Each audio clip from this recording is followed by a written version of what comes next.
de venir. Oui, c'est vrai. C'était initialement en novembre, puis ça s'est déplacé à aujourd'hui. Voilà, bon bah on est très très heureux en tout cas en cette soirée de janvier 2022 d'être encore là, encore en présence pour maintenir un petit peu le séminaire de psychanalyse actuelle autour d'une intervention qui s'intitule donc c'est nous, la mort et le soin. Non, virgule, le soin. Nous, virgule, la mort, virgule, le soin. Point d'exclamation. Et je dis bonsoir à tout le monde. Bonsoir mesdames, bonsoir messieurs. Bon, les psychanalystes sont plutôt et de longtemps réticents à qualifier leur pratique comme relevant du soin. L'idée même d'en examiner les rapports avec le soin.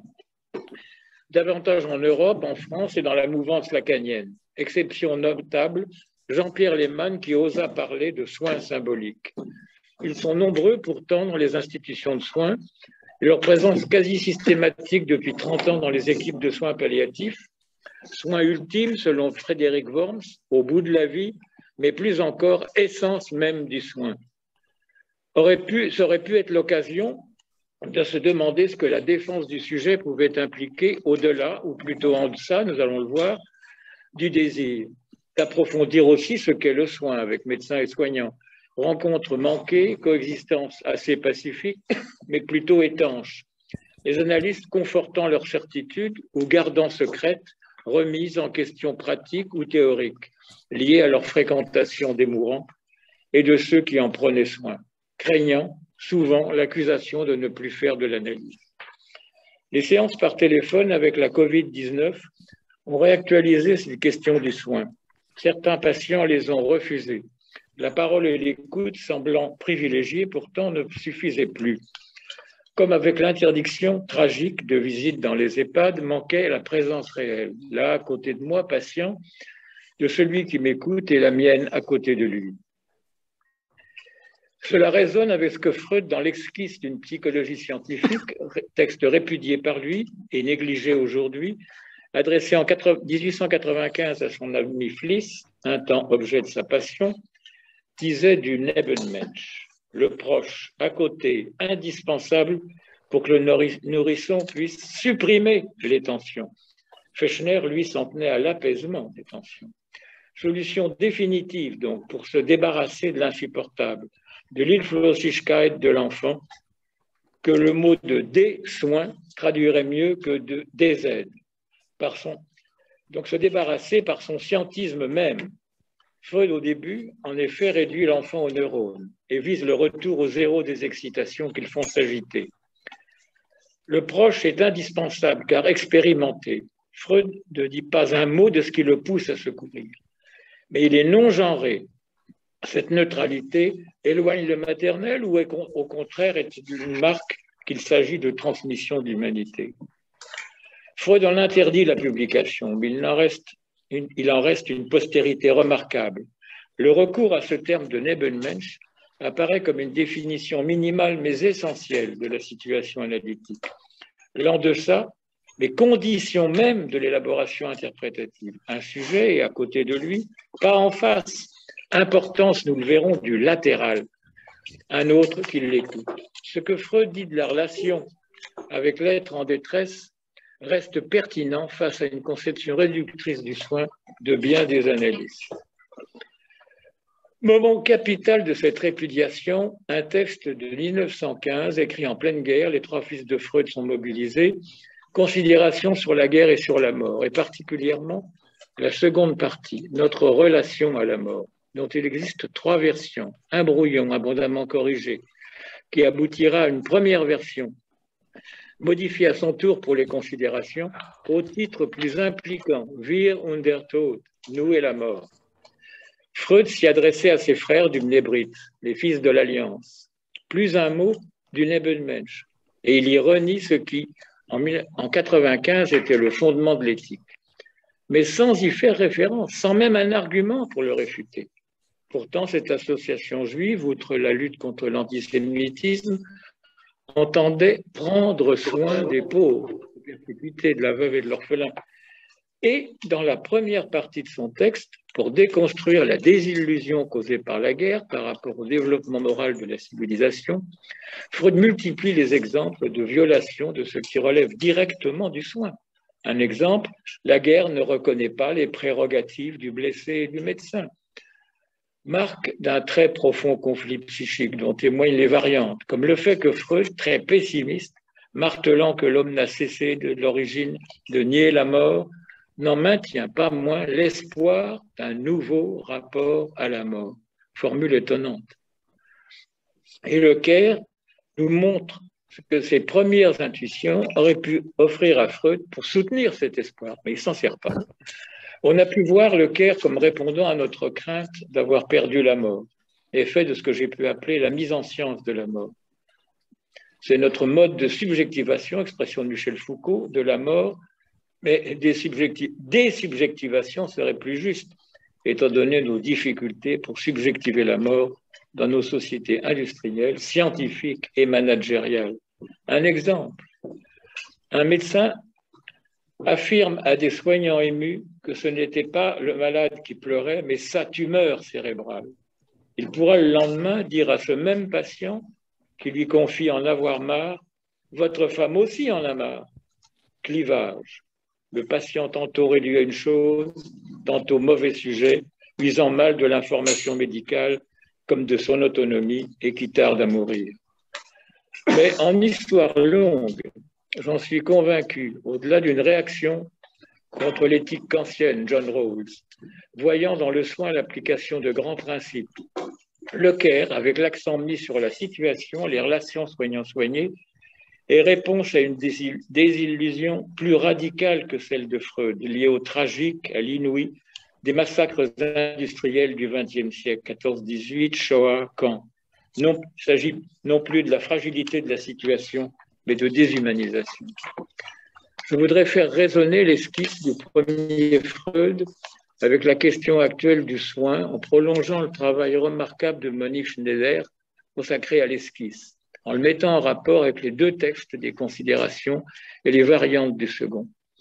Dans la première partie, Freud dit « Bien que la civilisation n'ait pas opéré de véritable transformation des pulsions, son maintien de la civilisation permet d'espérer, encore là, que chaque génération nouvelle frayera la voie à un remaniement pulsionnel, expression remarquable, continu, porteur d'une civilisation meilleure et un peu plus de sincérité et de franchise dans nos relations avec la mort. » Là, Freud semble avoir vaincu quelque chose, plus confiant que dans la seconde partie, version remaniée de la conférence omnébrite et de son brouillon, écrit quelques jours plus tôt. Les trois variantes, publiées et commentées par Martine Lussier, plus sombres, crues, témoignent de l'intensité du conflit qui assaille Freud, que traduisent hésitation ou alternance de phrases quasi contradictoires. Martine Lussier note l'implication de Freud, elle le dit désemparé, veut entendre nous et la mort comme moi, Freud et la mort. Mais en tenant compte d'une certaine difficulté de l'analyse avec le nous, on peut peut-être aller plus loin. Et ne peut-on y voir Freud comme être humain, en proie à la question du lien du nous avec la mort. Pas du tout le nous communautaire, mais celui de la solidarité des origines dont parle Pascal Quignard. La mort comme ce que nous avons le plus en commun, comme le dit Jean-Luc Nancy. La mort qui nous pousse à faire société humaine. Pierre Legendre voit dans les grands monuments religieux ou politiques le vide qu'ils enserrent, un retournement de l'abîme, de la mort, signifiant la majesté de la loi, et qui en fait une voûte, un immense abri. C'est bien ce nous-là, ce nous lecteur-là, à qui Freud dit que la guerre, les dizaines de milliers de morts en un seul jour, bouleverse, balaie notre relation de négation, de refus à la mort, et qui fait qu'on est forcé de croire à la mort, alors que personne n'y croyait au fond, que seuls les enfants, je cite Freud là, seuls les enfants parlaient sans crainte de leur désir de mort de l'autre, et qu'effondrés par la mort d'un proche, nous l'admirions d'avoir réussi quelque chose de très difficile. Vie appauvrie pour Freud. La fiction seule nous offrant des hommes qui savent mourir et réussissent à en tuer un autre. Mais n'y a-t-il que la guerre pour croire à la mort? Pour les combattants, la vie est redevenue intéressante. Ceux qui sont restés à la maison n'ont qu'à attendre de perdre un être cher et sont perturbés, paralysés, de ne plus pouvoir maintenir l'ancienne relation à la mort, refus, négation, etc. Et Freud ajoute, sans en avoir encore de nouvelles. Mais que pourrait-elle être cette nouvelle relation? Il nous dit que nous y serons peut-être aidés en explorant le rapport de la mort de l'homme, le rapport à la mort de l'homme des origines est celui qui, encore maintenu en chacun de nous, se cache dans notre inconscient.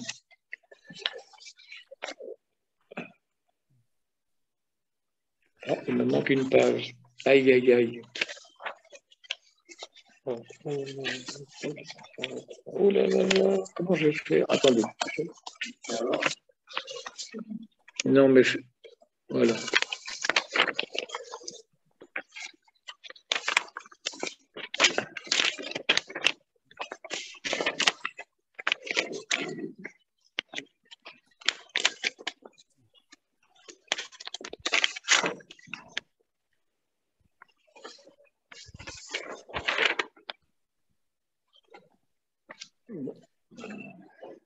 Je suis un peu perdu.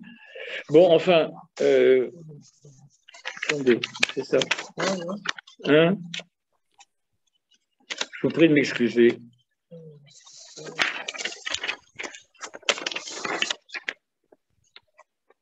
Oui,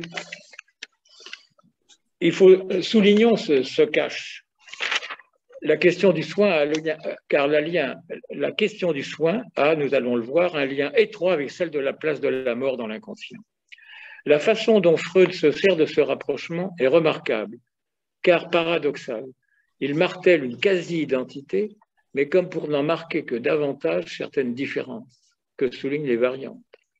Nous ne sommes pas différents, presque pas dans la première version, de l'homme primitif, qui prend au sérieux la mort dès qu'il s'agit de la mort de l'autre, qu'il n'avait aucun scrupule à provoquer, plus cruel que l'animal qui ne tue pas dans sa propre espèce, mais d'autre part, nie sa propre mort. Notre inconscient d'homme civilisé, ne connaissant absolument rien de négatif, se conduit comme s'il était immortel. Rien de pulsionnel en nous ne favorise la croyance à la mort. Invite à se demander si quelque chose d'un autre ordre que pulsionnel pourrait le permettre, si la théorie des pulsions nous en empêche. Nous sommes nous-mêmes, selon nos motions de désir inconscientes, poursuit Freud, comme, mais peut-être, nuance la dernière version, les hommes des origines, une bande d'assassins. Notre inconscient est plein de désirs meurtriers, sanguinaires à l'égard de l'étranger.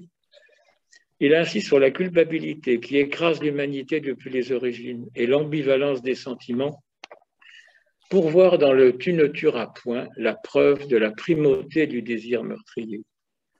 Qu'il n'est pas l'effet, l'interdit, de la force d'émotion morale, de mention morale nécessairement implantée en nous. Il rappelle que, pour le primitif comme pour nous, la personne chère était une part de son propre moi bien-aimé, mais d'un autre côté recelait une part ennemie. Mais ce n'est que de l'homme primitif qu'il précise qu'il lui fallait dans sa douleur faire l'expérience que soi-même on peut mourir. Et tout son être se révoltait contre la reconnaissance de ce fait. Freud, à propos de la mort, évoque, notons-le, bien plus les désirs meurtriers que la mortalité en tant que telle. Donc, c'est sur cette ambivalence des sentiments qu'il s'appuiera pour affirmer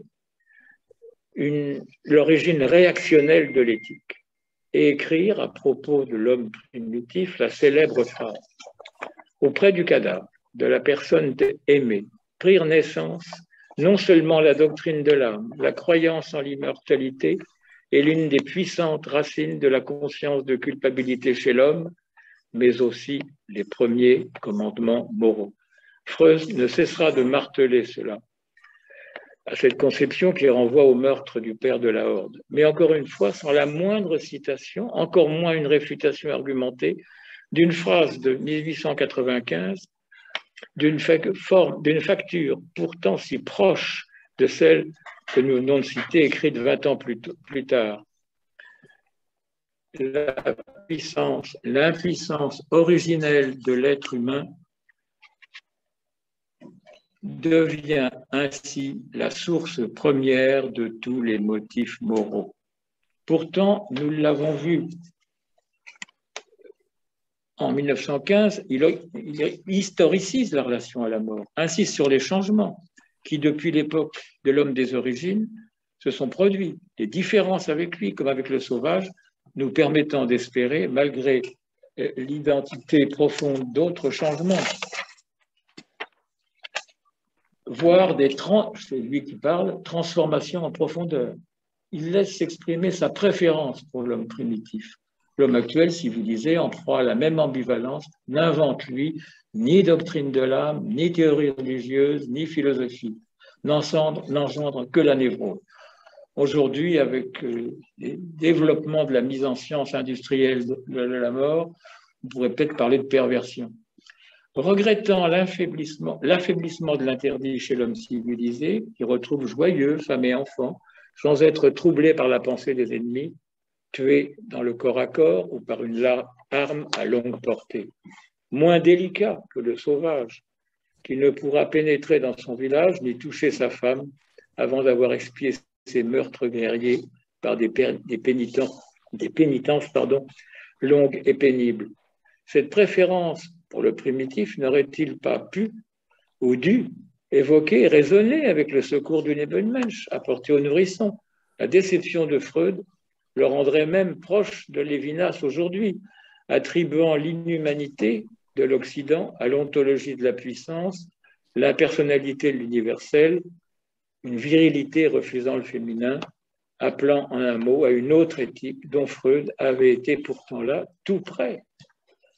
Naissant avec le nourrisson, paradigme de notre vulnérabilité, et non devant la mort, se mettant à la place du primitif, Freud n'évoque rien de ses sentiments devant ce que pourrait lui annoncer la boîte aux lettres concernant ses fils, comme si les désirs de mort, la culpabilité effaçaient la crainte pour le proche vivant. Freud partit d'une hypothèse radicalement scientiste pour tenter de trouver une solution, encore une fois un peu définitive, au problème de l'enfant, en proie à l'excitation, va s'en écarter pour introduire l'aide extérieure du Nebenmensch. Et ceci en laisse deviner le soubassement inconscient. Est-ce défense contre la découverte du sexuel, son énigme, ce qui, dans sa nature, n'est pas favorable à la pleine satisfaction? Étrange expression quand même. Envers du retour à zéro, expression qui hante Freud, comme le trahit sa célèbre phrase « De quoi rêve l'oie? De maïs ». Mais phrase aussi bien plus évocatrice du besoin que du désir censé être à la source du rêve. Mais peut-être plus encore, défense contre la peur de la contagion du malaise inqualifiable manifesté par l'enfant et que ces solutions extrêmes prétendraient conjurer. Monique Schneider le confirme. La situation affective de Freud au moment où il écrit est celle de l'enfant qui n'a à sa disposition que la réaction de fuite, l'expulsion, le retour à l'état zéro, de l'excitation. Dans ses lettres, il se situe dans une position d'extrême humilité, une figure du rien face à Wilhelm Fliess, incarnation d'un autre avec un grand A, représentant des anderen, juge suprême, dira Lacan, qui le conduira à préférer le couple au groupe, celui de la communauté scientifique notamment, cet espace privilégié permettant une attention plus aiguisée et préfigurant l'attention flottante, attention plus aiguisée aux phénomènes psychiques nouveaux. Des changements de vocabulaire également rendent possible l'entrée en scène de l'humain, préparent l'entrée du Nebenmensch. Note des Lebens, à la connotation peu scientiste, ni même scientifique, peut être traduit par urgence, malheur, détresse, prise en compte d'une nécessité interne qui oblige à passer de la pure expulsion à un début d'orientation. Trachten, chercher à, ouvrant la voie à une satisfaction, Befriedigung, à une sortie de l'orbite mortifère, du pur retour à l'état zéro. Des termes marquent l'accouchement. Monique Schneider souligne la pertinence clinique de la fiction scientiste de départ. Elle permet de penser la réaction thérapeutique négative, le retrait devant le menaçant, où peut rester prisonnier l'être totalement sans aide, il flows. Cela n'en fait que mieux apparaître que les cris et mouvements de l'enfant ne sont pas d'emblée un appel. L'enfant est perdu, terme bien peu scientifique, comme le neurone, dans la masse et les parties tissulaires étrangères, et comme Freud. Ce n'est qu'ensuite, grâce aux neurones excréteurs, à une possibilité d'évacuation vers l'intérieur, à des barrières ayant la double fonction de contact et de tenue à l'écart, que le modèle radical de la décharge laisse place à une possibilité d'emmagasinement et ouvre la voie à la distinction entre neurones liés à la mémoire et ceux liés à la perception. Ils pourront trahir la mémoire, mais à l'inverse, être source de nouvelles proies pour la mémoire. Et là, retour à l'impasse de l'expulsion et au funèbre, songeons à Bartleby. Agitation et cri ne sont pas encore un appel. La souffrance de l'enfant est non vécue, n'est que l'échec de l'expulsion. Pur refus, Versagung. Elle n'est pas signe de réceptivité, mais de l'échec du retour au zéro. Ceci n'en souligne que davantage l'importance de l'entrée en scène du proche Neben à côté et de la relation qui s'engage avec lui. Bien loin du seul combat de géant entre pulsions que retiendra Freud. Ce n'est que pour lui, témoin, que le malaise de l'enfant, cris et agitation peuvent être perçus comme une souffrance. Freud anticipait là Winnicott qui dira « le bébé n'existe pas, à entendre, pas sans la mère ». Lui seul peut permettre à l'enfant de ne pas s'enfermer dans un « je n'éprouve rien », tentation de l'annihilation. Le Nebenmensch seul permet à l'enfant d'en faire une expérience véritable, une Erlebnis, et commencer à se faire comprendre, non sans à peu près. Grâce à quoi? Grâce à l'expérience de satisfaction qui pourra être mémorisée, réinvestie, hallucinée. L'impasse de la pure décharge devient frayage. La souffrance peut être enfin habitée. Tout n'est pas encore gagné. L'autre peut devenir objet de projection, d'évacuation, comme Irma pour Freud. Ce n'est pas moi qui souffre, mais elle. Freud nous fait saisir là qu'il y a dans la souffrance sans doute une part inéliminable de désubjectivation, convoquant plusieurs personnes psychiques pour tenter de la conjurer, comme en témoignent les multiples rêves où il renvoie sa souffrance vers d'autres personnes. Maintenant, le mirage d'une inaltérabilité qui ne le quittera jamais.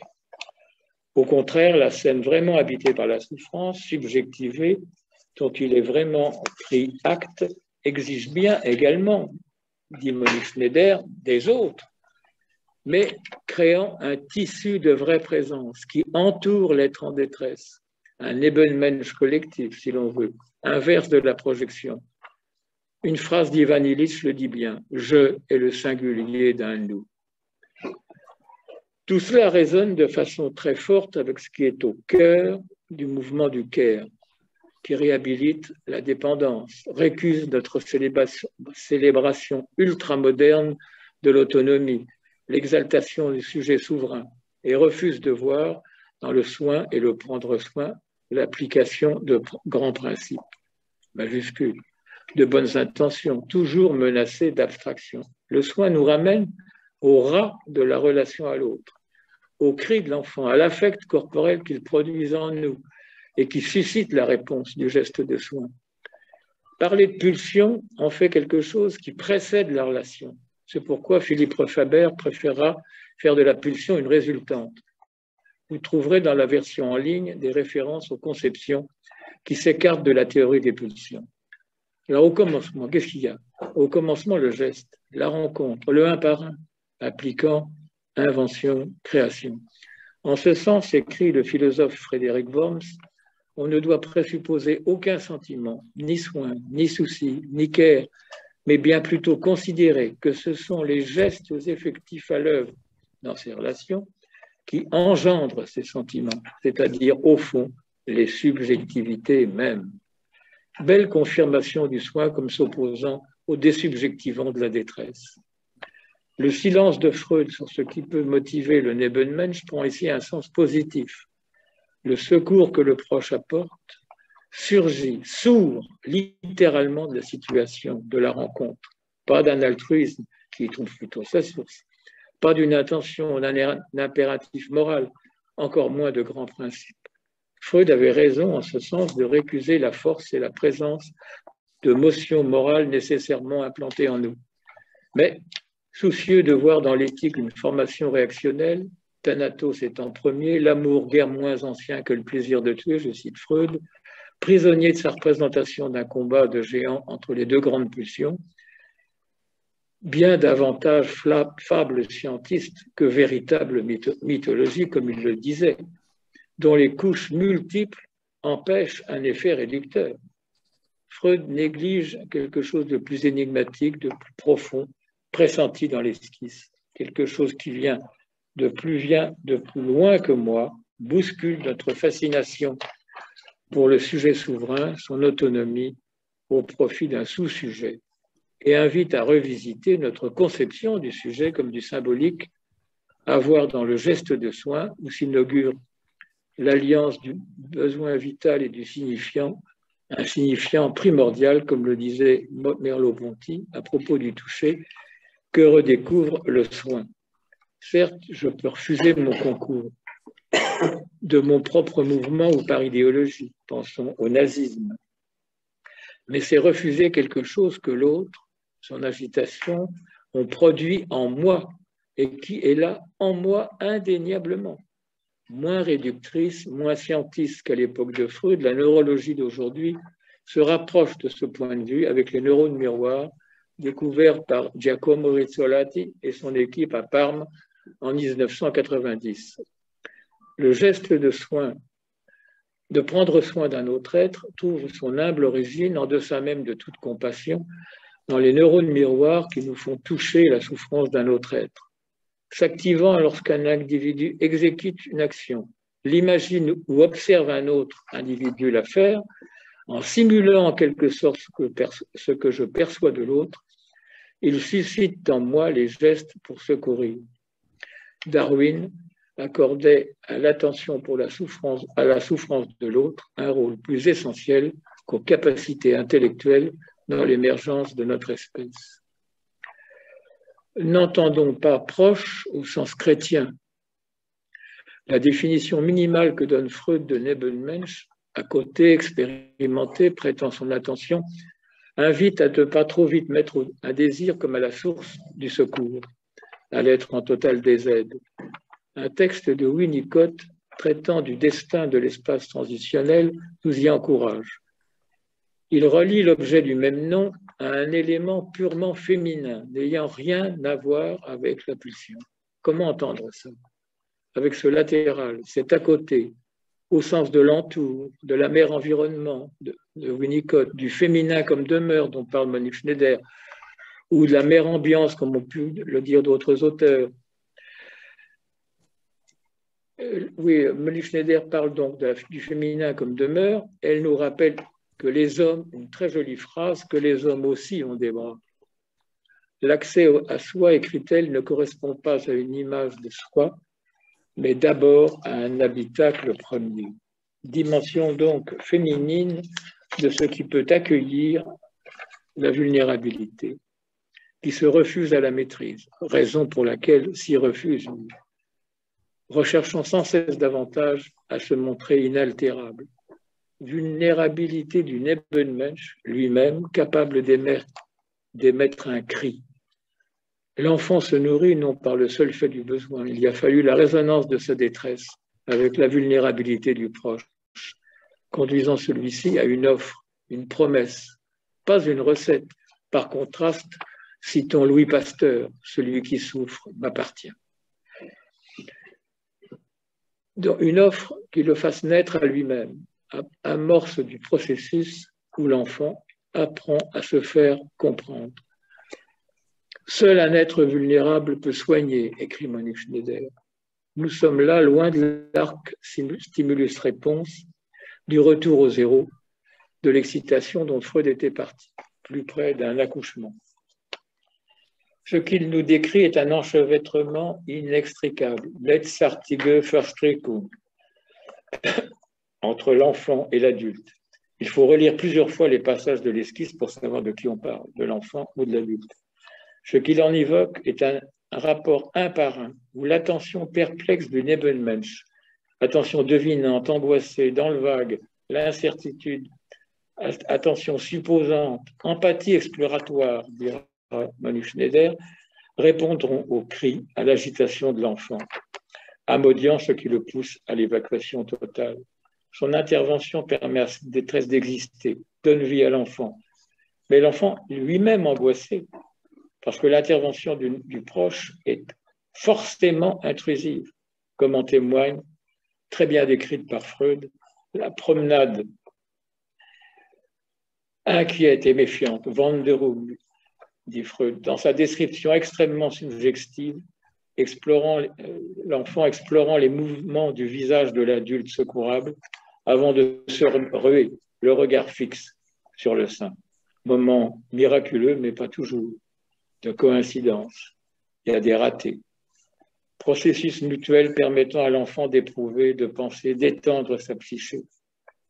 Mais forcément intrusif. L'intervention du Nebenmensch, Eingriff, est un empiètement. Apport de nourriture, mais aussi proximité de l'objet sexuel, procurant un plaisir oral à l'origine pour l'enfant d'une réaction masochiste. Rien de mièvre ici, comme on a pu le reprocher à Martine Aubry, tentant d'introduire le care en politique. Le soin cherche à faire du bien, ce qui n'est pas faire le bien. Le côte à côte entre subjectivité d'un adulte mise à mal et subjectivité à naître de l'enfant n'est pas indemne de tragique. L'autre nous arrache le pain de la bouche, dit Lévinas, et son intervention peut tomber, l'intervention du proche peut tomber à côté, et l'enfant de son côté aussi interprète. Partage inaugural, donc très éprouvant pour le proche secourable, et que Freud s'efforcera d'annuler, cherchant toujours davantage, comme le montre Manu Schneider, à cadastrer frontalement le sujet et l'autre, à définir du propre, du impropre, établir des barrières étanches, chargeant le jugement d'annuler ces mouvements d'indistinction. En 1915, Freud semble, pour passer de sa désillusion, de l'impuissance et de la passivité à l'activité, ne plus se confier qu'au mythe du père de la horde, au face-à-face meurtrier, et non plus à l'éros latéral, s'imaginant dans la dernière phrase du brouillon comme le père victime face au désir de meurtre de son auditoire et dont il triomphe. Il privilégie la vision, on voit pour ne pas être ce qu'on voit, au détriment du être touché, rejetant la souffrance sur l'autre, enfant, patient, femme, en se campant dans une figure inaltérable, n'ayant plus besoin d'amis, ne s'adressant, je le cite, qu'à un universel exclusif de l'amour, fuyant le désarroi, oubliant jeu, création qui permettent de le surmonter, privilégiant la logique phallique, s'éloignant de la rencontre du sans-aide avec le riche en aide et démuni, pouvant aider par cela même, logique plus profonde, primordiale. Répudiant sa victoire de 1895 contre la tentation réductrice scientiste, Freud rejetait du même mouvement une approche du besoin qui permettrait de critiquer les conceptions que peuvent en avoir aujourd'hui de nombreux analystes. Approche qui annonçait ce qu'en retrouve le mouvement du care ou ce qu'en disait Winnicott, qui préfère parler de réponse aux besoins que de sa satisfaction. S'opposant au rejet, à cette véritable négligence du besoin au profit d'une exaltation du désir. Un exemple, Lacan, ironisant sur la parabole du bon samaritain et ce qu'il appelait le service des biens. Mais qu'est-ce que c'est que cette histoire? Qu'est-ce qu'il voulait, l'homme blessé par les bandits descendants de Jéricho? Il voulait peut-être qu'on le tue ou qu'on le baise, et non que l'on bande ses plaies ou qu'on y verse de l'huile et du vin. La Salavéry, et moi aussi sans doute, j'étais dévot à l'époque. Non prise en compte du besoin, aussitôt gommé par l'invocation d'un désir. Certes, besoin et réponse au besoin sont toujours modulés, voire subvertis par un désir. Et jusqu'où peut-on récuser le besoin? Lacan encore, un colloque à Royaumont, marxisme et psychanalyse, je crois. Lassé d'entendre parler de désir, un syndicaliste se lève et dit « Moi, je veux bien le désir, tout ce que vous voulez, mais quand le mineur rentre à la maison, sa femme le frictionne. » Lacan lance les bras, menton, rire, là encore. Il ne faut pas se précipiter à traduire besoin par demande, pour ne pas oublier que c'est l'autre secourable qui traduit les cris et les agitations de l'enfant en détresse, en besoin de ceci, de cela, ni ce que sa réponse doit à l'écho que ces manifestations ont provoqué en lui, ni non plus l'épaisseur de l'enchevêtrement inextricable. Non, ce n'est pas un pur face-à-face entre lui et l'enfant. C'est une rencontre entre deux vulnérabilités. Ni oublier cette dimension de non-pulsionnel qu'efface doublement l'expression de pulsion d'auto-conservation. La rencontre invitant plutôt au contraire à souligner que l'être inachevé doit sa survie à ce qu'il faut appeler hétéroconservation, pour bien marquer ce qu'elle doit à l'aide du proche. Mais comment entendre cet élément non pulsionnel? Là, je vais m'aventurer un petit peu. Winnicott l'évoquait dans un contexte où il fait un parallèle entre le jeu et le rite. C'est vrai que le jeu a toujours un caractère ritualisé. On peut en tirer l'idée, j'interprète, Winnicott ne dit pas ça comme ça, que c'est le jeu ou le rite qui suspend, contient, l'attendant, l'entourant, qui, si j'ose dire, le terme interdit la pulsion. Je me demande si ce parallèle entre le jeu et le rite, suspendant la pulsion, en façonnant toujours les expressions, toujours davantage, si ce parallèle ne pourrait pas être étendu au soin, si on penche à son caractère mutualisé et à son intrication avec le jeu. Modalité première,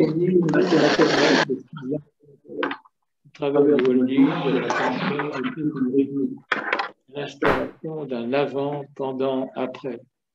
Un pré-interdit au féminin, plus profond peut-être que ce que représente le glaive phallique qui tranche et qui le sous-tendrait. Modalité différente permettant de ne pas voir l'interdit uniquement comme quelque chose qui descendrait du ciel, mais de le voir à l'œuvre, à travers de son entrée concrète en action. Prolongeant Monique Schneider, voyant dans la détresse et les soins qui y répondent les sources de l'éthique. Ce que me signifie le visage, je parle de Lévinas, là, de l'autre, son regard qui m'interdit avec toutes les harmoniques du mot, n'est-ce pas, en premier lieu, fais en sorte que je vive, avant tout, ne tue pas, formule cliniquement plus parlante et plus proche du prendre soin. L'interdit trouverait sa source dans le soin, le prendre soin qui répond aux besoins, ou bien faut-il le concevoir comme ayant la fonction première d'être au service des besoins, de préserver la nécessité d'y répondre sous peine de mort, de s'opposer à la dérive presque infinie que peut connaître le désir. Pensons à l'empire des sens.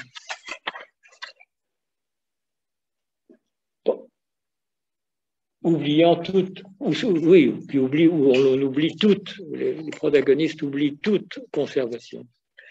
Ce que Freud dira du masochisme primaire pourrait aller dans le même sens. L'autre secourable, le proche, est aussi intrus, on l'a vu, indissociablement proximité de l'objet sexuel,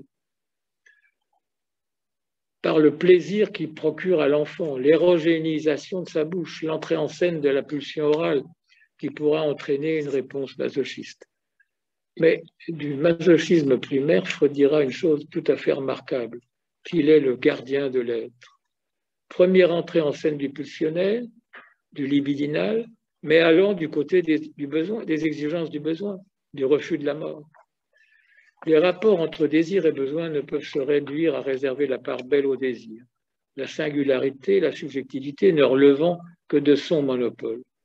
Celles-ci sont bien présentes dans la relation de soin, sa technicité même, technique dont subjectif a pu écrire Georges Canguilhem, philosophe et médecin. J'ai vraiment compris cette phrase en entendant un orthophoniste exposait comment il aidait des laryngectomisés à retrouver une voix humaine. Très grande ingéniosité technique requise de la part du praticien et du patient. L'attention de tous les instants, éminemment technique, pour pouvoir rééduquer ce patient. L'atteinte de la cavité buccale, la place où mettre sa langue, la façon d'envoyer l'air, n'étant pas les mêmes que pour lui que pour un autre, pour l'aider, lui. Il s'agit bien de manger, de boire, de fournir des calories, mais il y a les gestes, le holding, les bras, les sons. Il s'adresse autant que les paroles à ce qu'il faut appeler un sujet. Notre collègue Philippe Réfabert dit « La mère donne à l'enfant du négatif ». Oui, il ne faut pas l'entendre trop vite avec le manque lacanien. Oui, de quoi commencer à mettre à distance, mettre un peu de jeu dans sa détresse, renoncer au mouvement plus qu'au mouvement mortifère de l'évacuation totale de l'excitation, à pouvoir se représenter que son cri peut devenir un appel et peut faire venir la mère, que son absence peut être annonce de son retour et le manque promesse d'apaisement. Winnicott disait le besoin plus social et le désir objectable. Artificial AI, Artificial Intelligence de Steven Spielberg, que Jean-Jacques a commenté dans un de ses livres, nous le montre bien. C'est une société qui manque de tout. Des robots satisferont le désir d'enfant. L'arrivée du gosse robot chez les premiers à pouvoir en recevoir un, leur enfant se meurt, est génial. Parfaitement programmé pour le désir de sa mère, il descend les 3 marches du salon et dit « J'aime bien votre parquet ». Allusion au nouveau-né pouvant marcher sur le ventre de sa mère les premières heures. Mais en même temps, sa remarque terriblement trop adaptée témoigne qu'on l'a dispensé de toutes les relations précoces de soins. On lui a sauté toutes les étapes, permettant, c'est le drame de ce nouveau Pinocchio, de devenir un vrai petit garçon. Un enfant qui a été d'abord un enfant du besoin, recevant cette série indéfinie de gestes de soins. Signe des temps, le cinéma américain, comme le montre Sandra Laugier, met depuis quelques années l'accent sur le soin. Exemple remarquable, Million Dollar Baby, où Clint Eastwood, incarnation même de la virilité, prend soin de la jeune boxeuse. Dans un tout autre registre médiatique, les apparitions abondamment critiquées du pape Jean XXIII au balcon du Vatican, ne pouvant plus parler, crispé sur son pupitre, étaient, il l'avait confié à un journaliste du Monde, l'expression de la volonté du pontife de montrer que l'homme souffrant fait corps avec un monde malade et violent. Au cœur de la communication démente, une proximité avec les malades, les agonisants. Renversement symbolique d'un monde de la jeunesse et des people. Freud s'éloigne de son approche première au moment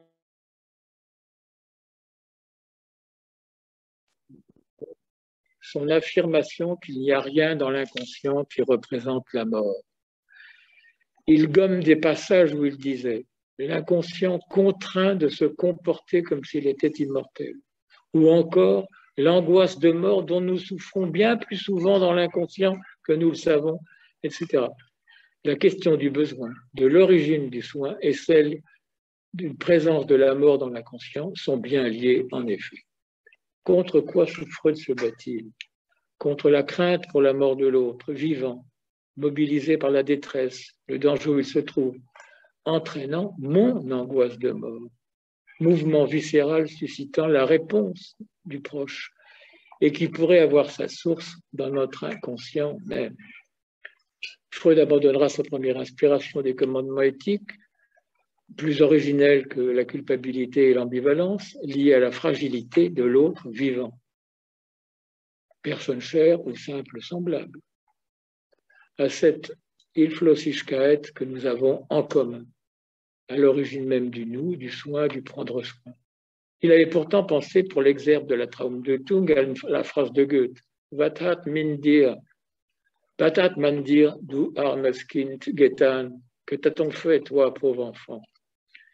Souvenir, trace de cette première inspiration éthique, comme outre la situation analytique elle-même mentionnée plus haut, l'analyste à côté du patient et non en face, offrant son attention aquatique multidirectionnelle, évoquant l'amnios et le maternel, outre donc la situation éthique, cette phrase, où à propos des trois tâches impossibles, gouverner, éduquer, soigner, Freud remplace le dernier terme par psychanalyser. Soigner par psychanalyser.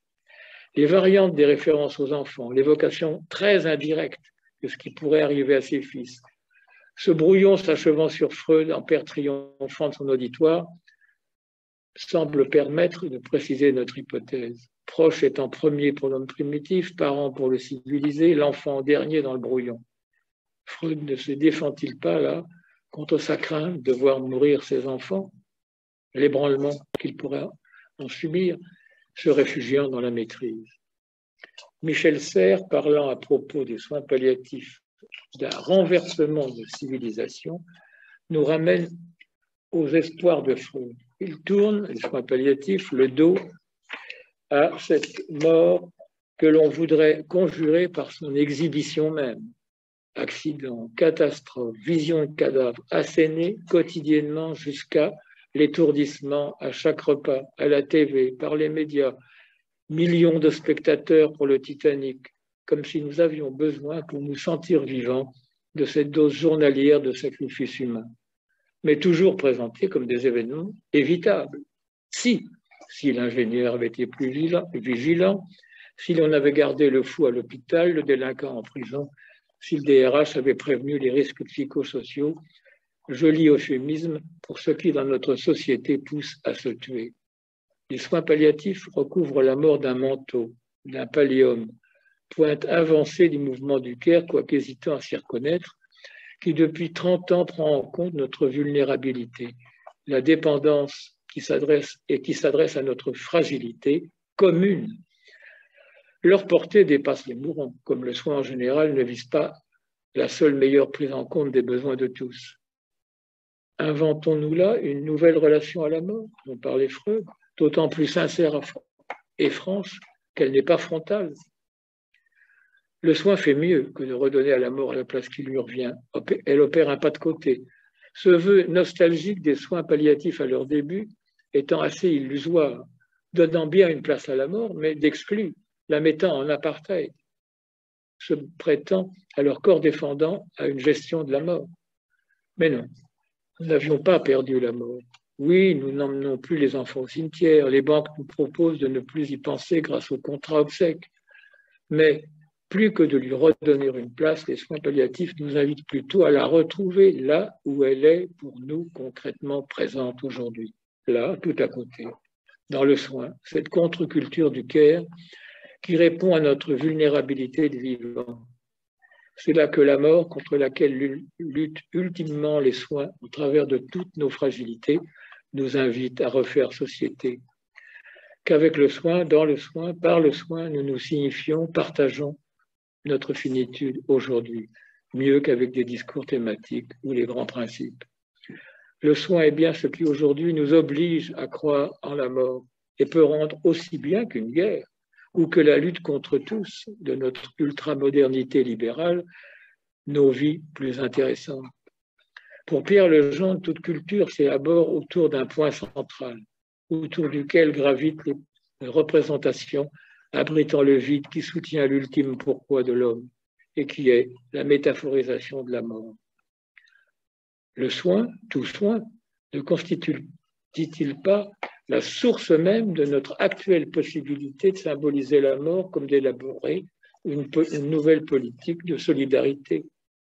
Le care, les soins palliatifs, luttent contre ce que Freud a pu appeler la faiblesse de la religion de la science, à rapprocher de la mise en science dont je parlais, forme depuis l'âge classique de notre moderne déni de la mort qui s'achève dans la mort industrielle de 14-18, les atrocités de la Seconde Guerre mondiale et les camps, et plus récemment avec l'invention du mourant.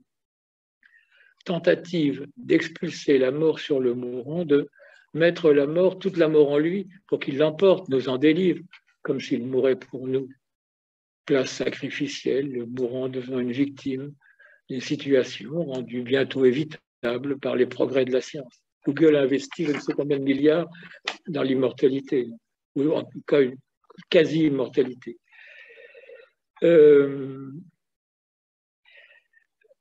Et la mort n'est plus une condition.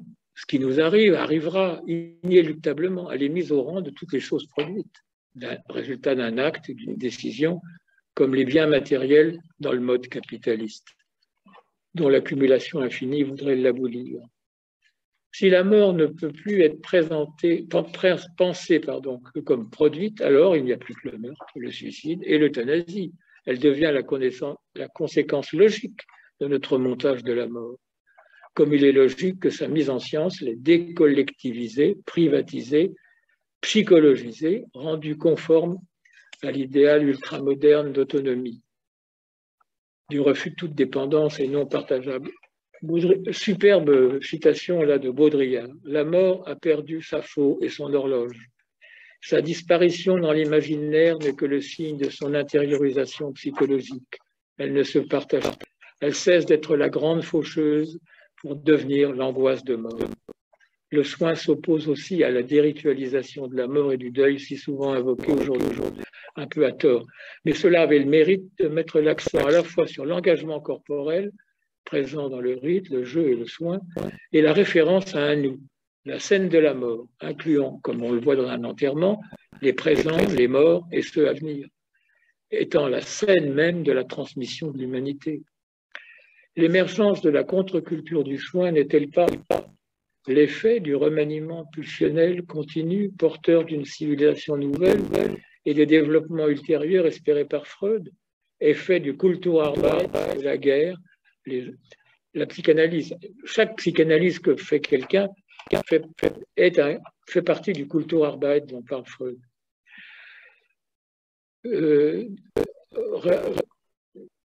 Oui, Kulturarbeit, que tous ces massacres, depuis 14 jusqu'au camp et la Shoah, ont contraint l'humanité à élaborer. Réponse à ce passé qui ne passait toujours pas et à la honte que nous en éprouvons. Pareil à celle de Kenzaburo Oe et Gunther Anders à Hiroshima. Honte d'être des hommes, le regard et la parole des victimes nous signifiant une injonction éthique. Refuser de nous compter parmi ceux qui avaient été capables de faire cela. Désolidarisation, mais qui fait advenir deux formes inouïes de solidarité qui rétablissent l'humanité, sorte de Nebenmensch culturel. La solidarité qui lie dans la désolidarisation même ceux qui la partagent, et celle qui tient au lien, en quoi consiste l'attention, le soin et le secours, qu'appelle de partout et par tous la vulnérabilité et la mortalité d'autrui, formule que ne cesse de citer Marc Crépon dans son livre « Le consentement meurtrier ». La honte comme le sentiment même aujourd'hui de l'humanité, du nous les mortels. Honte pour cette déshumanisation où il n'est plus possible d'agir de manière humaine, comme dans les camps. Invite à opposer politiquement un être contre la mort. Le soin est éminemment mondialisable. Il s'adresse à tous, mais un par un, véritable universel concret. Ce sont les travaux sur les camps de Nathalie Zaltzman et de son équipe qui nous offrent un argument principal permettant de voir dans le soin un véritable remaniement pulsionnel qu'espérait Freud.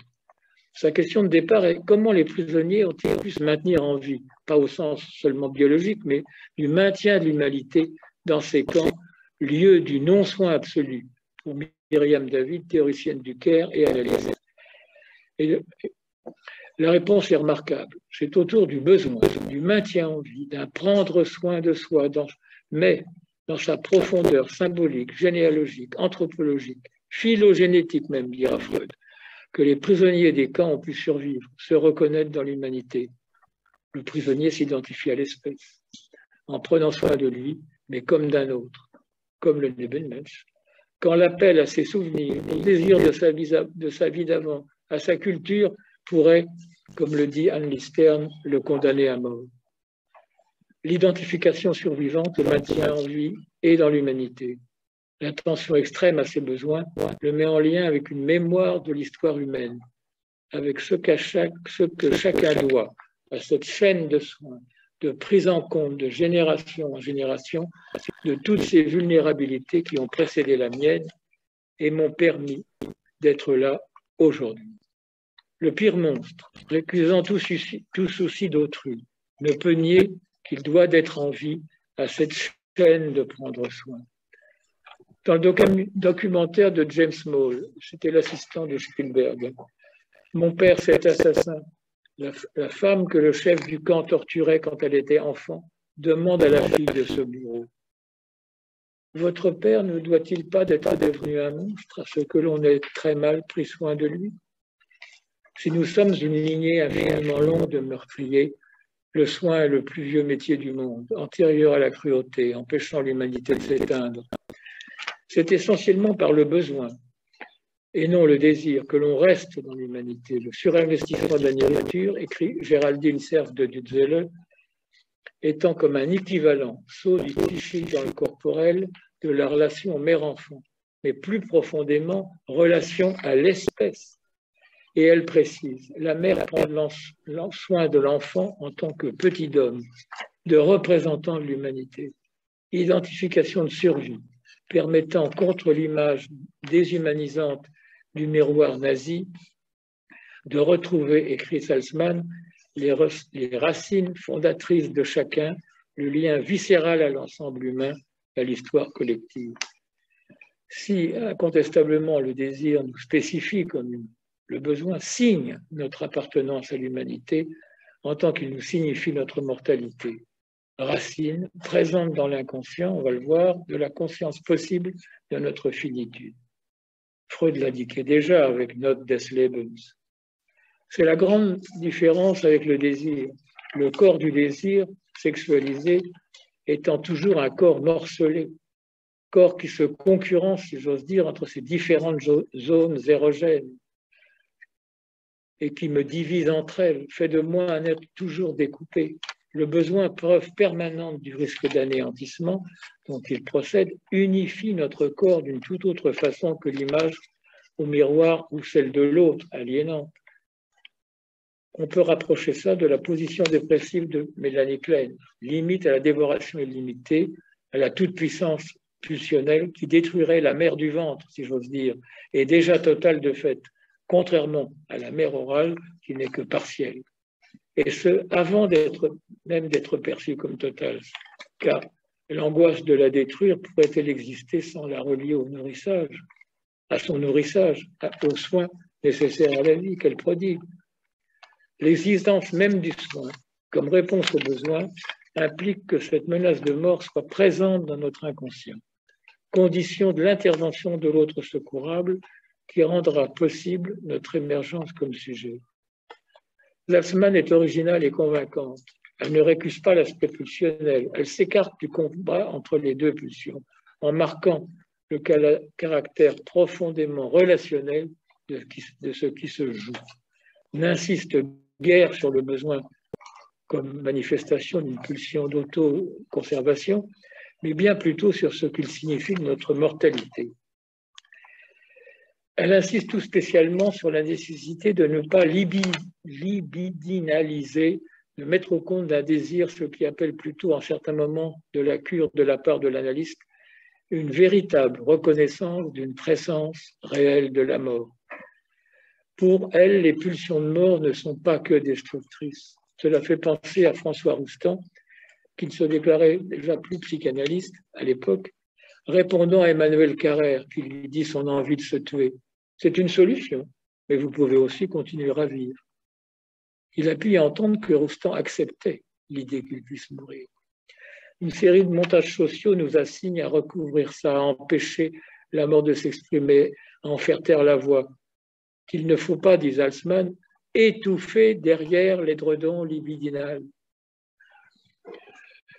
Elle donne la leçon terrible des camps avec cette phrase. La survie commande la solitude, répudie les nostalgies, ferme la mémoire des tendresses. L'ancienne déportée, Anne Listern, disait, elle, à Auschwitz, il ne fallait ni rêver, ni penser au passé sous peine de mort, pas dans les autres camps. Le besoin de l'ordre de l'humain nous relie directement à notre mortalité. est ombilique d'humanité, raison de ne pas recouvrir l'ossature décharnée du besoin. Et elle cite Blanchot à propos d'Antelme et des camps.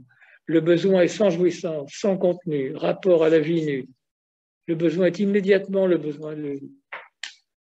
Le remaniement pulsionnel est peut-être d'abord, avant tout, de prendre distance avec la théorie des pulsions. C'est donc en tant qu'être de besoin que la mort est présente dans notre inconscient. Mais comment? Nathalie Salzman fait droit à la non-présentation, mais aussi à ce qui se laissait deviner dans les variantes des trois versions. La mort est présente dans l'inconscient comme concept inconscient. Formule surprenante pour quelqu'un qui vient de parler de viscéral. Elle circule dans l'inconscient, mais comme concept non figurable. On peut cependant y voir un écho à l'anéantissement psychique du trauma ou à la crainte de l'effondrement, cet événement qui a déjà eu lieu sans être éprouvé et vécu. Pour ne pas conclure, une question. Peut-on voir dans le soin une amorce de réalisation de l'espoir de Freud d'une civilisation nouvelle, d'une conversion des pulsions? Julia Kristeva voit dans la relation de soins entre la mère et son enfant, qui va de l'accueil primordial à la sublimation, mais peut passer par la plus sombre passion, le modèle même d'un renouveau du lien social. La liberté de s'identifiant plus à la conquête, à la transgression, au dépassement, mais serait liberté de commencer, d'initier, d'inaugurer la naissance, selon Arendt. Si l'on s'y refuse, nous voyons là qu'utopie, resterait pour le dire dans la langue de la théorie des pulsions et avec Derrida, que si pour Freud la cruauté peut être sans terme, elle n'est pas sans terme opposable. Le soin est pour nous aujourd'hui ce terme opposable. Excusez-moi d'avoir été trop long. Je n'ai pas pu faire autrement que de lire mon texte, je suis désolé. C'est un vrai soin. Non, c'était une lecture expressive. Merci beaucoup. J'ai un peu de mal. Jean-Jacques, Oui, c'est un peu l'usage dans le séminaire que j'ouvre la chose. Merci, Bob. Et justement, j'ai un peu relu tes textes précédents. J'ai pu faire advenir le mourant. J'ai fait advenir l'invention du mourant. L'invention du mourant. Comme Philippe Arlier, je n'avais pas pu parler de l'invention de l'enfant. Voilà, là on va m'entendre. L'invention du mourant, oui. Alors, j'avais envie de dire une petite blague qui ressemble à tout ce que tu dis. C'est un alpiniste qui est accroché à un rocher et il crie « Dieu, Dieu, viens à mon secours, je te promets que si je suis sauvé, je suivrai tous tes préceptes. » Personne ne répond et il crie « Y a-t-il quelqu'un d'autre ?» Je crois que là, ce que tu dis, c'est ça, c'est comment arriver à ce qu'il y ait de l'autre qui nous baigne, qui puisse nous donner quelque chose. Et c'est vrai que cette mort, ce mot que tu as beaucoup prononcé, si l'inconscient est identique à tout ce qui s'articule, c'est fait pour ça l'inconscient. La mort ne peut pas y être. Car si elle y était, il n'y aurait plus d'articulation, il n'y aurait plus d'inconscient. Je crois qu'il y a là un enjeu de perte narcissique radicale, c'est l'atteinte du narcissisme. Alors, ça peut expliquer les boutades de Lacan, il faut voir un peu quand il les a dites.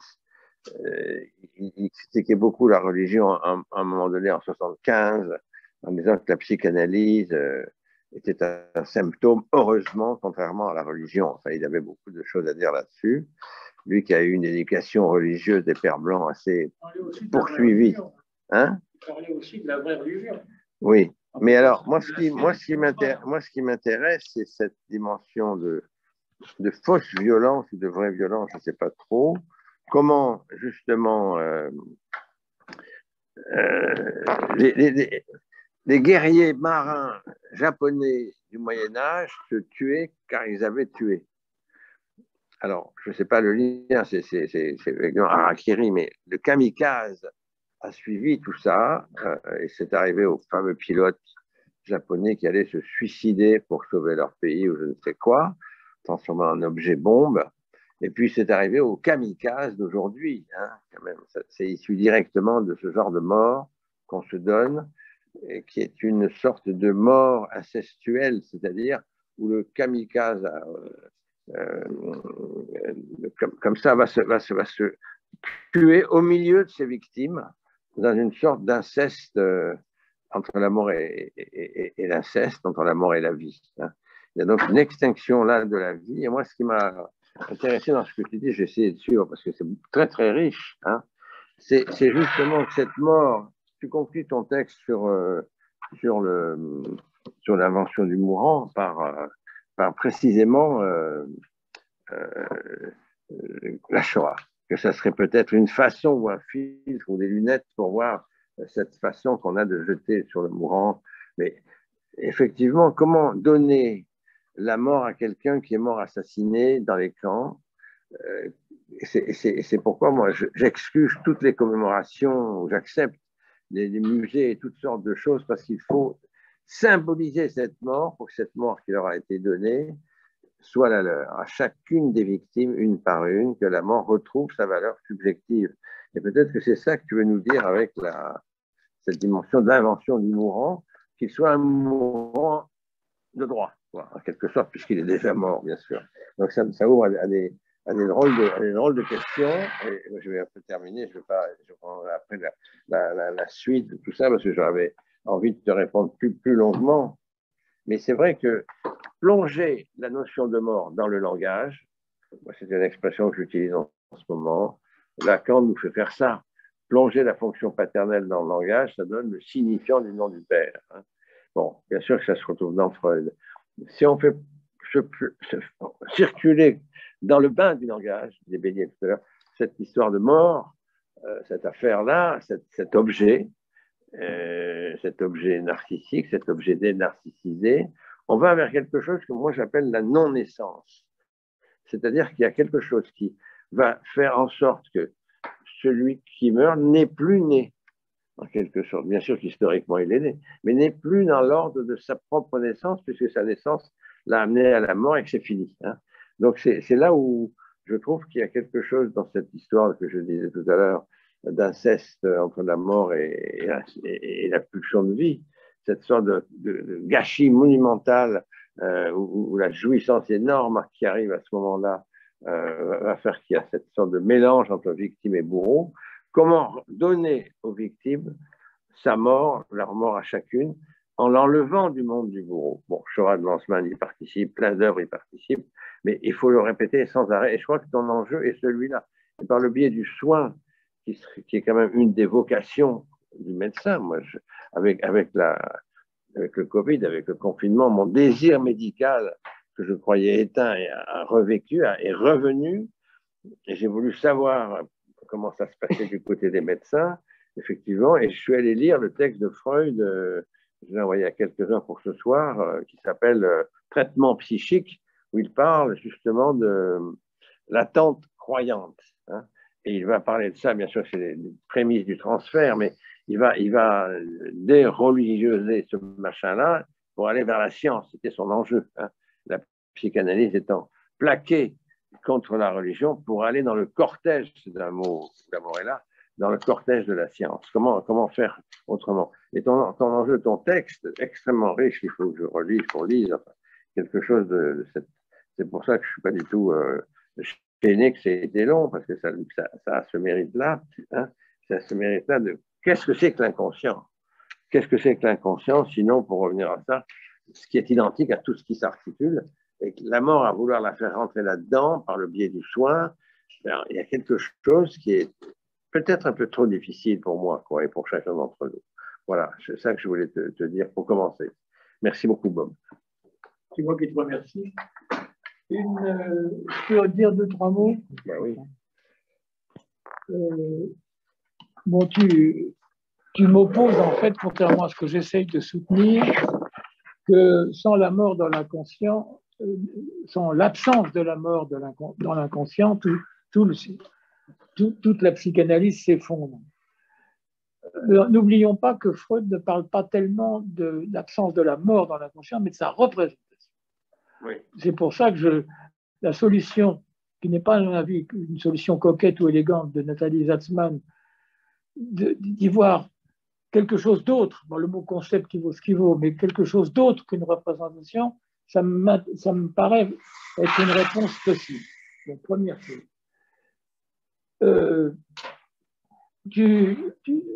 Contrairement à ce que je dis, mais l'invention du mourant, moi, c'est pas pour moi quelque chose que je revendique, c'est plutôt une façon dont je dis que la société actuelle, en inventant le mourant, chasse la mort. Mais ta façon d'en parler donne un sens positif, au contraire, que je peux accepter à la notion d'invention du mourant, mais moi je parlerais plutôt de l'invention de l'attention au mourant, ce que fait le soin palliatif, par exemple, plutôt que l'invention du mourant en tant que tel. Bon, mais c'est une nuance. Hein. Bon, je suis tout à fait d'accord avec ce que tu dis sur le fait de donner vraiment une sépulture un par un à chacun des morts de la Shoah, par exemple. Alors, à propos du désir médical et du soin, qui n'est pas que j'insiste sur le fait que ça ne me paraît pas du tout étranger à la psychanalyse, contrairement à ce que certains ont voulu dire. Je rappellerai que dans Freud, donc, n'est pas beaucoup revenu sur ses premières inspirations et sur le Lebensmensch, sauf dans quelques rares passages où Freud abrite dans son texte une référence à l'œuvre d'un grand créateur, Goethe, Shakespeare, à qui il prête une autorité prestigieuse, Lebensmensch culturel, on pourrait dire, ou à propos de l'influence du médecin. Je cite, « Il ne sait rien dire d'autre au malade que ce que ce dernier peut dire à ce dernier sa propre raison. » Mais il y a une différence entre savoir quelque chose par soi-même et l'entendre dire comme venant d'un autre côté. Je souligne le autre côté. L'amour, et il poursuit, l'amour est le grand éducateur. L'être inachevé est amené par l'amour de ceux qui lui sont proches à respecter les commandements de la nécessité et à s'épargner les punitions que lui vaudraient leurs transgressions. C'est une jolie phrase. Est-ce que justement, Madame Fanny Cohen, vous voulez intervenir? Vous avez laissé un message. Vous souhaitez qu'on vous laisse la parole, peut-être? Bonsoir, Fanny. Elle est plus là. Il faudra que vous... Voilà. Oui, ah, bonsoir. Bonsoir. Le micro n'est pas ouvert. On ne vous entend pas pour l'instant. Et là, vous m'entendez? Vous m'entendez? Non? Oui. Oui, vous m'entendez? Juste un instant. Oui. Attendez. Ça fait l'arsène des deux, là. Ah. Bob. Attendez, juste un instant. On ne vous entend pas pour l'instant. Tu fermes le tien ou tu laisses? Bah, tu mets le mien ici, ça marche. Un instant. Je suis désolé. On ne vous entend pas. Oui, je sais. Je vais essayer de parler ailleurs. Elle est partie. Alors. On ne vous entend pas là. Nous, Elle ne est partie. vous entendions pas. Elle a laissé sa caméra, si j'ose dire, mais elle est plus là. Benjamin, ça marchait très bien quand j'étais là. Non, mais c'est pas ça, c'est que Voilà. Est-ce que vous m'entendez là? Je suis sur Oui. Bon, je suis désolée, je suis venue chez quelqu'un d'autre. Merci. Très bien. Alors, on entend un peu. Non, mais j'avais pas de choses extraordinaires à dire. Hein. Je voulais juste parler comme Monsieur Moscovitz parlait des morts de la Shoah. Je voulais juste parler des morts de la rue et des gens qui se soucient des morts de la rue, probablement en identification à ce qui pourrait eux aussi leur arriver.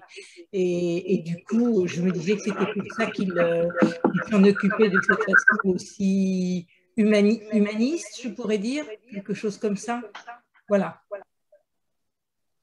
Donc, Madame Fanny Cohen, vous voulez nous parler des morts de la rue, donc les associations. Je connais bien, je travaillais avec eux. Ben oui, oui. Voilà, je disais simplement qu'en identification à ces gens-là et à un destin commun, je trouvais qu'on pouvait parler aussi de ces morts qu'on voit. Vous connaissez les morts de la rue, c'est assez étonnant ce qu'ils font. Oui. Et donc des gens qui en prennent soin après coup, en identification à eux ou à leurs proches. C'est ça. Voilà, je voulais juste dire ça, hein, rien de plus. D'accord. Merci. Merci et bonsoir Fanny Cohen. Bonsoir Robert Higgins. Donc, ce sont les associations qui font des maraudes, c'est-à-dire qui vont identifier les personnes qui sont mortes et qui donnent sépulture avec des discours et un texte et une inscription dans la mairie, etc. Il y a vraiment quelque chose. Et leur cérémonie, j'en ai vu une très belle à Beaubourg. Tu devrais intervenir parce que tu vois, c'est très très ouvert. Tu verras ce que j'ai écrit, dis-moi ce que tu en penses.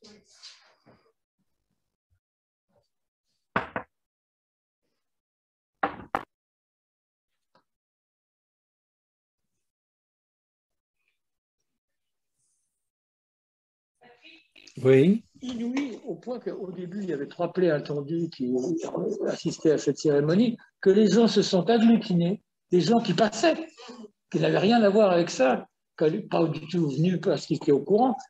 C'était très émouvant. Il s'agissait d'une cérémonie à la mémoire des morts de la rue. Oui, de tous ceux de l'année en question. Ils font 2 cérémonies, une multiconfessionnelle et une laïque par an. Avec des prêtres, des prêtres bouddhistes, enfin, chrétiens, juifs, ou tout ce que vous voulez. Mais c'est assez bien fait, hein, c'est assez beau, quoi.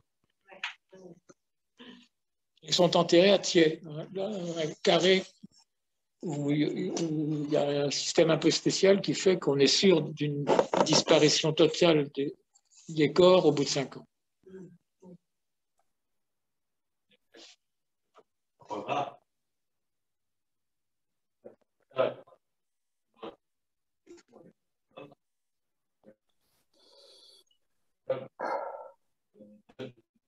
Non, est condamné à mort, là, c'est un dispositif médical. D'abord, ils sont équipés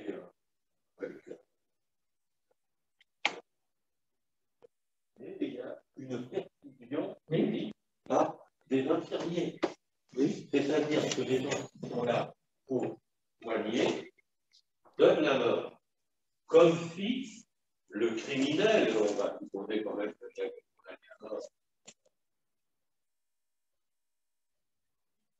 Erreur, En plus. Mais comme son crime devait être soigné. On le soigne en lui donnant la mort.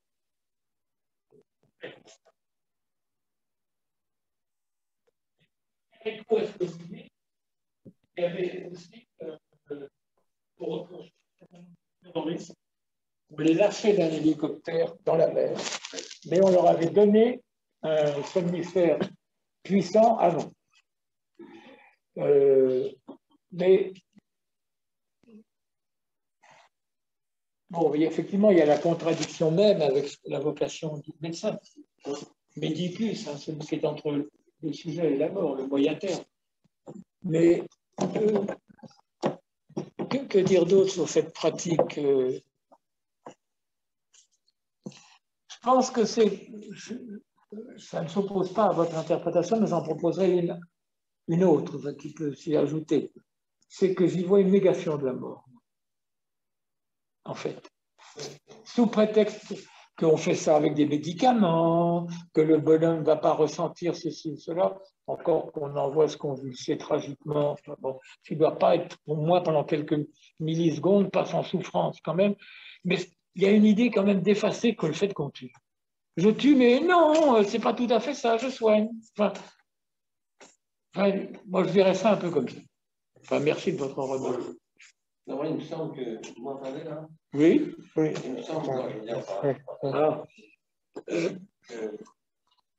avant, c'est devenu un objet distribué. C'est ce que j'appelle la mort produite. Voilà. Tous les biens. Mais ça a été le procès d'Eichmann à Jérusalem. Oui. Il y a le juge qui entend quelque chose, il ne sait pas très bien quoi. C'est un témoin nazi qui parle, qui témoigne de ce qui s'est passé. Et il revient, qu'est-ce que vous avez dit il y a un quart d'heure? La mort, quoi? Oui, on donnait le traitement par une mort miséricordieuse à ces gens qui ne méritaient pas de vivre, qui étaient des vies sans valeur de vie. L'action T4, l'action, le meurtre des anormaux, soi-disant des handicapés, des enfants, plutôt juifs d'ailleurs. La phrase, c'est celle-là, la mort miséricordieuse. Et à l'action T4, pour tuer les gens, on s'est rappelé tout ça, c'est un peu triste, un peu difficile. Ça se faisait comment? Ça se faisait par les infirmiers qui faisaient une piqûre intracardiaque, une injection intracardiaque de morphine ou de phénol intracardiaque, ou je ne sais même pas quoi, et les gens mouraient. Les gamins, les adolescents, on les ramassait, on les mettait au crématoire, et voilà. Il y avait une autre façon encore plus horrible, c'était des cars à gaz, et ça, Camion avec des tuyaux des enfants. mais des cars de gamins de malades, en 20 minutes, on est entouré à l'intérieur, les gens, 20 minutes de car, c'était la mort, et on brûlait tout ça, et on envoyait une petite partie, des cendres mêlées, ça s'est appelé, à la famille. À la famille, pour dire, voilà, il n'a pas résisté à un traitement, il n'a pas résisté à la maladie, etc. Des blagues, des mensonges, des meurtres, des vrais meurtres, hein, négationnés. Et ça, c'est bon. Mais en même temps, je reviens à toute autre chose. Quand même, les soins auprès d'un mourant, c'est donné par la famille. La famille est là. Tu n'as pas beaucoup parlé de la famille en tant que présence, avec le fait de ne pas supporter, venir, pas venir, régulièrement être là, finalement assister à la mort, au dernier mot, et regretter de ne pas avoir été assez là pour les survivants. Il y a toute cette dimension qui est subjective vraiment à la mort. Tu as raison. On n'est pas été encore plus long, mais tu as raison. Ouais. Alors, on a deux interventions de propositions, de questions dans la salle virtuelle, si j'ose dire. Juste un instant, je vais remettre pour nous le son. Jean-Luc Aubron, peut-être. Oui. Alors, est-ce qu'on t'entend? Vous m'entendez là? On t'entend. Bonjour Jean-Luc. Oui, Bonjour, bonjour Robert. Écoute, tout le temps que je lisais ton texte, là, tu auscultes Freud, si je puis dire, et tu parles un peu pas un peu, tu parles de ces variations, mais j'étais étonné parce que moi, j'avais tout le temps en tête, en te lisant, la mort de sa fille, Sophie, et tu en parles pas. Je peux en parler. Ouais. J'ai une deuxième remarque à faire, juste une autre remarque, c'est une incise. C'est quand tu dis qu'il n'y a pas que les animaux ne tuent pas dans leur espèce. Ça, c'est pas vrai, par contre. Non, c'est pas. Mais Freud le dit. Non, mais c'est pas vrai. C'est faux. C'est assez souvent vrai. Mais Freud le dit, c'est pas moi. Tu as raison. Non, excuse-moi, mais Freud se trompe là-dessus. C'est faux. Les animaux se tuent entre eux dans la même espèce. Ils tuent même leurs enfants. Ça arrive. Ça arrive, bien sûr. Non, mais à propos de Sophie, il s'agit d'une lettre en Féringie.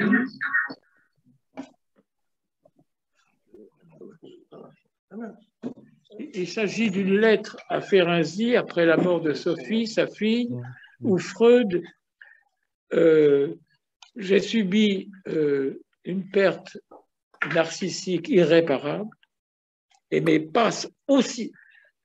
Il coupe, enfin, en quelque sorte, la lettre est d'une brutalité invraisemblable et il enchaîne, la séance continue. Et je veux dire que là, bon, bien sûr qu'il laisse passer sa douleur, mais je voulais simplement souligner que je crois que Martine Lucie a raison, c'est une des collègues de l'association de la rue Saint-Jacques qui a fait un très très gros travail sur ces variantes. Elle montre bien que Freud se défend contre quelque chose, quoi. Moi, elle ne va pas jusqu'à supposer que c'est contre ce que pourrait lui faire subir la mort de ses enfants ou la pensée même. Mais bon, moi, je pense, mais ce que tu dis, ce que tu rappelles à juste titre, va, à mon avis, dans ce sens-là. Ce n'est pas vraiment une objection. Il en parle d'une telle façon, tellement brutale, choquante pour le lecteur, que quand même, il me semble que ça va un peu dans le sens de ce que j'ai essayé de raconter. Ah oui. Merci encore et bonjour. Je t'en prie, bonsoir. Alors, l'autre personne, c'était Patrick Lefrançois, vous pouviez participer, voilà. On vous Oui, écoute. merci, bonsoir. Ah, merci pour l'image. Pardon? Merci pour l'image de Giacometti, non? Non, moi, c'est vous. pas Giacometti, je suis juste à côté. Je suis celui qui bouge la main. Voilà. Alors, je voulais vous dire que merci de tout ce que j'ai entendu. Je trouve ce texte absolument remarquable. Il faudra que je le relise 1 ou 2, voire 3 fois pour bien l'intégrer. C'est ce que je voulais dire dans un premier temps. Et surtout, moi, ce qui m'a apparu à la lecture de votre texte et ce qui m'a fait penser une chose, c'est que je crois que les grandes catastrophes de mort collective qui ont été évoquées dans votre texte et que nous connaissons tous ont tué la mort. Elles ont désacralisé la mort comme personnelle parce qu'elles sont devenues collectives. Et de cette façon-là, elles ont tué tout apport du religieux, qui le religieux était, à mon sens, quelque chose qui reprenait quelque chose de l'intime et du personnel. Et donc, est-ce que ce n'est pas pour cette raison qu'on a cette demande, à la suite de ces grandes catastrophes, ces demandes de sépulture et de, à nouveau, individualiser ces morts qui sont morts seuls et collectivement? Voilà. Merci. Est-ce que je peux vous répondre quelque chose? Oui. Il me semble, enfin, je ne serais pas très tenté de vous donner vraiment tout à fait raison. Parce que si on songe à ce qui a pu se passer au Moyen-Âge avec les grandes épidémies, avec la peste, il y avait encore plus de morts et elle était très familière aux gens. Plus, on peut le dire en tout cas, beaucoup plus qu'aujourd'hui. Je ne crois pas que ce soit, je crois pas tellement que ce soit le nombre qui est joué dans cette, pour le reprendre ce que disait Jean-Jacques, l'invention du mourant, mais au sens positif cette fois et pas négatif comme je l'employais dans mon texte. Je pense que c'est effectivement ce qui a suscité cette réaction des soins palliatifs et tout ça, et d'un intérêt pour la mort aujourd'hui, et d'une attention véritable, c'est ce que j'appelle moi la mise en science de la mort, c'est-à-dire un discours scientifique qui tue, en fait, qui s'oppose au fond à une vraie mise en scène symbolique. On n'a que ça hein, avec la mort. On n'a que de la mise en scène. C'est pas du tout péjoratif quand je dis ça. C'est ça. On nous montre des morts, mais c'est pas une mise en scène de la mort symbolique, une élaboration. On passe son temps à faire une caricature de cérémonie, si j'ose dire, par toute cette exhibition. Enfin, on ne peut pas ouvrir la télé sans avoir on vous parle, on vous montre, etc. Et la petite fille qu'on avait vue là, qui mourait, je ne sais plus où, au Mexique, ou les mineurs à tel endroit. Bon, je pense que c'est plutôt ça. Moi, je vous rejoindrais en ajoutant ça. Oui, c'est une nuance, parce qu'il y a eu une période où la mort était vraiment omniprésente. La moitié de la population pouvait y passer, il ne faut quand même pas l'oublier. Et les gens, ils ne l'oubliaient pas, la mort. Oui, est-ce que peut-être cette mort que vous évoquez au Moyen-Âge était quand même assez présente, elle était au milieu de tous. Oui. Ceux qui sont morts, on peut parler évidemment, l'exemple le plus frappant étant la Shoah, mais ces guerres aussi, 14-18 et toutes les autres, ont été que les morts sont morts entre eux. Morts entre eux, sans beaucoup de visions, sans beaucoup de témoignages. Là, voilà, c'est juste une petite... il me semble, voilà, c'est tout. Non, mais là où je vous rejoindrais, c'est, on pourrait dire, sans religion, c'est-à-dire sans façonnage humain et partage et cérémonie, appelons ça comme on veut, sans mise en scène collective, enfin, partageante de ces morts. D'accord. Merci. Oui.